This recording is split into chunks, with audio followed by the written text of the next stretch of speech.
Hello there, beautiful dear soul one. This is video number 4 of my Ascension Survival Tool video series.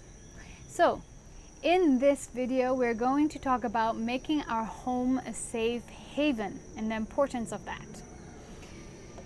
So as we mentioned in the previous video, the importance about grounding, earthing and protection. So our home is our little cocoon, it's our place that's our own, and it's the place where we can recharge, you know, and bathe in our own essence, be in our own space. So if we can create a safe haven in our home, this can be very beneficial.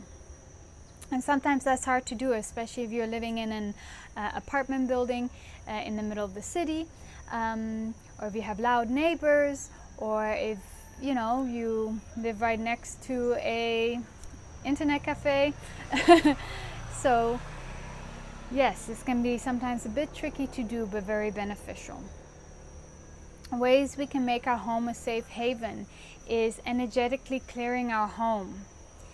Some of us may use sage, Palo Santo, different crystals, different intentions, incantations, etc. to clear our home space. It's nice to do this when we also clean our home, physically cleaning our home. Afterwards, we can cleanse our home energetically using our tools or our intention or light language, whatever works for you. So doing this regularly is great. Other things we can do is we can set up energetical barriers by placing various crystals in different corners of our home, for example, and programming them by having crystals in our home, by having plants in our home if we don't live out in nature, which also gives us fresh air. There are certain plants that actually clean the air, or that give us extra oxygen, so that those are great plants to have in the home. You can research those. Yes, we can use different tools, like there are amazing ascension tools out there with crystals and sacred geometry put into them, and alchemical metals put into them, and we can use all of these fantastic tools to not only cleanse our environment, but also bring the frequency of our environment to a higher level. So another thing we can use, another great ascension tools out there are Tensor rings. Have a look at that. Tensor rings are amazing, beautiful tools. You can buy them online, but you can also really easily make them at home, so you can play around with that. Organites are great things we can easily make at home, or buy them. But I encourage making your own, because you're putting in your own intentions, your own energy into it, and yeah, it's just a bit cleaner. What else? Darkness. So our home is a place we want to regenerate and incubate sometimes, and darkness is a very important thing about that.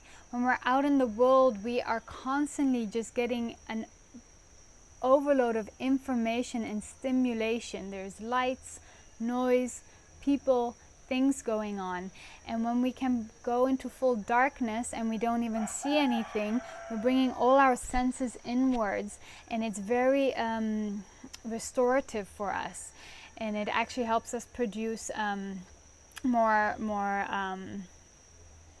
melatonin in our brain, so we can rest more, so more serotonin, and thus can produce more DMT within our own body, and that is great. So,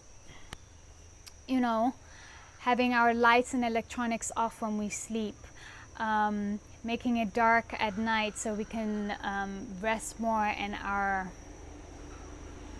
unconscious awareness is not being stimulated by more stuff.